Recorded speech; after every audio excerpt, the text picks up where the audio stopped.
Hey guys, Constance here. Welcome back to A Good Life Farm. As you can see, I'm out here in my greenhouse and I'm hoping that this is clear. It is miserably humid today and my camera is repeatedly fogging up, so I may have to actually hold on a second.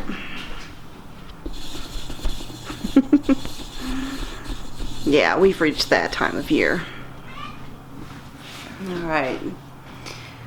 As I was saying, it was miserably humid today. It still is. When you get all of this rain like we've had the past week or so and toss in some lovely heat, it's just soup weather. It's like just nasty. Thankfully, it's not humid like this all the time here in northern Alabama. If it was, I would be absolutely miserable. Got out into the garden this morning, did some pruning, did some work out there. I mentioned in my garden tour that I posted this weekend that I was having an issue with some of the raised beds, and namely, it is the new bed out in the big garden that I just added this year for tomatoes. It is the newest that I put out in the front raised bed garden area, also with tomatoes. And then the third one is the far bed that I put out there that I put raspberries, red raspberry plants in. Somebody had commented that they thought maybe it had to do with all of the rain that we've gotten and maybe they need some nutrients, things like that. I don't think it was the rain, simply because the raspberries were looking really pitiful before we got all this rain. They got planted a couple of weeks ago and I started noticing this yellowing that was taking place already with them. Initially I thought maybe it was because they just weren't getting enough water, because the water hose that I had out there didn't go that far, and so I had to water from a distance. And so I thought, well, maybe they weren't getting fully watered, and so I was making an effort to make sure they got plenty of water out there. But when I put in all of these tomato plants and they started doing the same thing, that's when I knew it wasn't a matter of the watering issue. It was something's going on with that soil.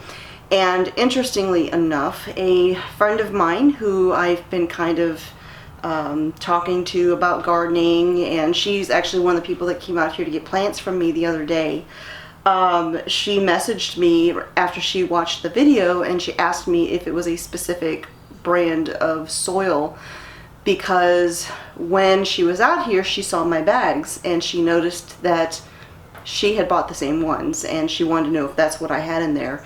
And sure enough, she sent me some pictures of tomato plants and pepper plants in her raised beds, where she had used that exact same soil, that same brand, and she was having the same problems.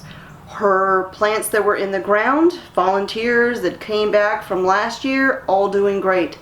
But the plants in her raised beds that were filled with that particular soil, looking puny. And so I'm actually going to call my local extension office tomorrow. There are two different tests that you can have done to get your soil tested. One is just kind of a basic test, and they tell you what nutrients, what of the like 3 major nutrients that your soil may need as far as amending it with fertilizer. The other test that they do, it's called the special test, and that one will test for carbon, biological matter. It'll test for all sorts of things. The basic test, it's only like $7, but the special test, that one is like a price for each thing that they test for. So I'm gonna give them a call tomorrow and see, talk to them about what I've got going on, see what they suggest, and then I'm gonna see about getting that soil tested. It really stinks because I know the company has 100% satisfaction guarantee, Problem is, I don't think I have my receipts anymore, and I don't know that they're going to do anything if you don't have the receipts, which kind of stinks. I should have kept those, but it is what it is. So if I can just work on this soil, you know, thankfully, you know, this is one of the reasons why I like to diversify how I plant everything. I have some things in the ground, I have some things in the raised beds, and I have them in all different places. And this is one of those reasons why. Not just because if there's a problem with soil, but also if you have a pest problem. If you've got a pest that is in one bed, chances are it might not make it to one of the others. So if you lose all the plants over here, these ones over here might be good. And so that's why I spread everything out. I don't do a monoculture type of gardening where I have all my pepper plants in one place and all my tomato plants in one place and all of this and all of that. When it's something that I'm growing a lot of, I'm spreading it out. I'm putting flowers in between. I'm creating these scent barriers that can potentially protect the plants. And it is getting hot in here. Holy moly. All right, so I'm gonna come out here for a second. Whew. Yeah, it's warm. It's warm in there. But the reason here I got to chatting, and I had actually brought you out to the greenhouse for a reason. So as you know, my greenhouse is my very special place. And yes, I have kind of named it. I ordered a sign, but I'm going to keep that, you know, quiet until the sign comes and I can show it to you. I decorated a little bit here with some sun catchers in the window and things like that. But y'all know how much I love my antiques. And the other day I was walking through the antique store. I just can't help myself. I drive by and my truck just somehow ends up in the parking lot. You know, it's just one of those things. And so I walked through and I was being very specific. I was looking for things to make the greenhouse, you know, rustic inside, but it had to be, of course, agriculture related. So I picked up two things. So let me show you what I got.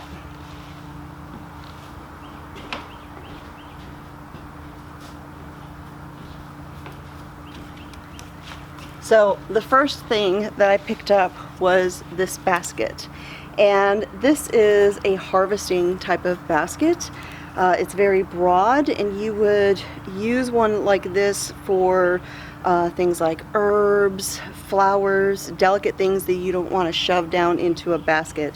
And I just, you know, this was in perfect condition, and it was just beautiful.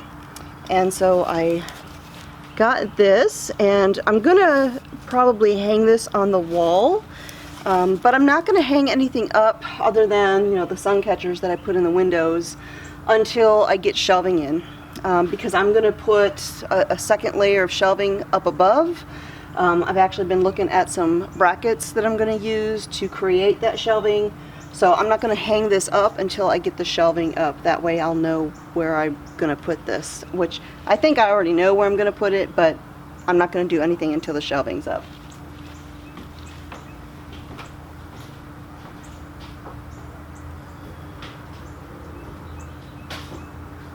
And then I got one more thing, and I probably need to back up a little bit to show you this one.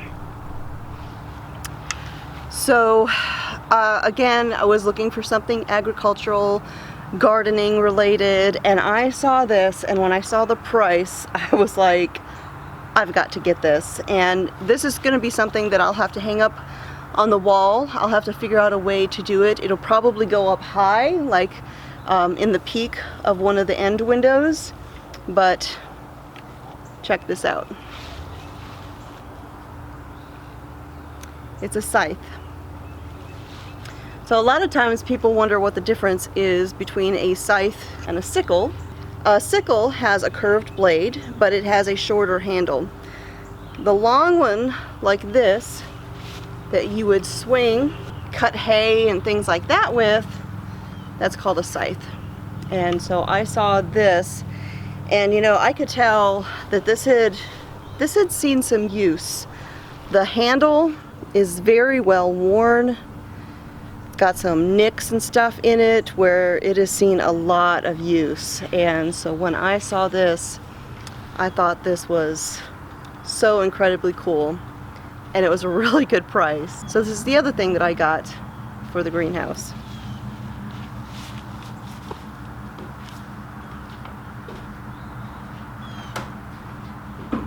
Alright, so I've been kind of eyeballing the chickens over there. It looks like they're all almost up.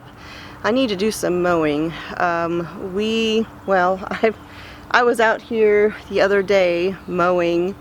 Got the pasture mowed, I got the yard mowed. However, I did not get the chicken yards mowed, and they desperately need it. But I have the electric poultry fencing around the chicken yards, and so I want to pull all it up, mow, and then I'll put the fencing back up.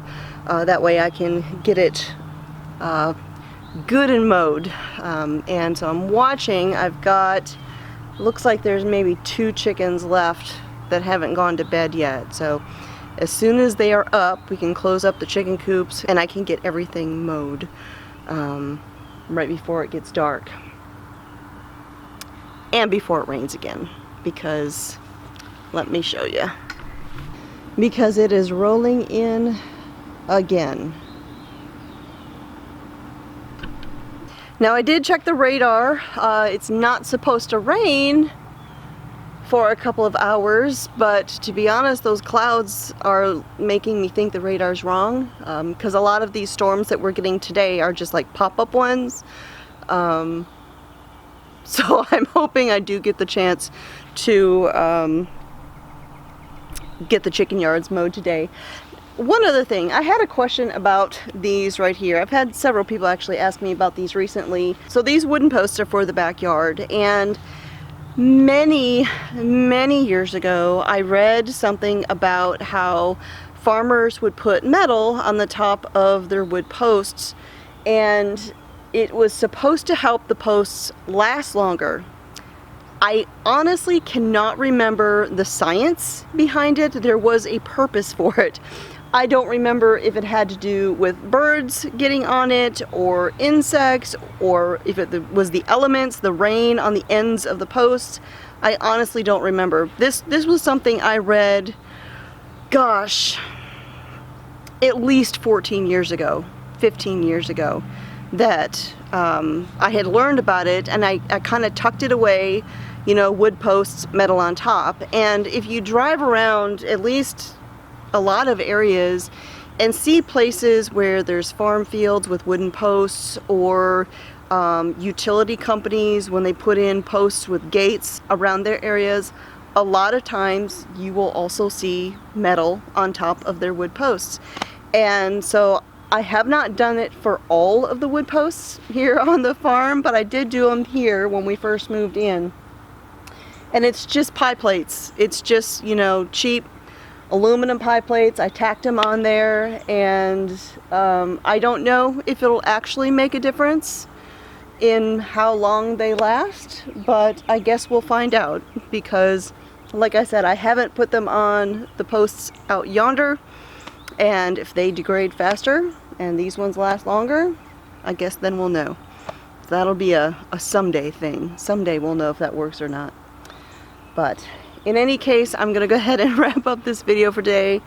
I need to go get ready to start mowing, and I think the Icelandic chickens are already up, so I can get started over there. Oh, and one last thing. Tomorrow I'm going to be filming a summer squash recipe. I harvested a bunch of summer squash. First big harvest out of the garden today. And so tomorrow I will be cooking those up, and I'm going to be filming that recipe. I actually might do 2 recipes, but I will film those and share those with all of you. And so with that, thanks for hanging out with me again here at the homestead. I will talk to y'all next time.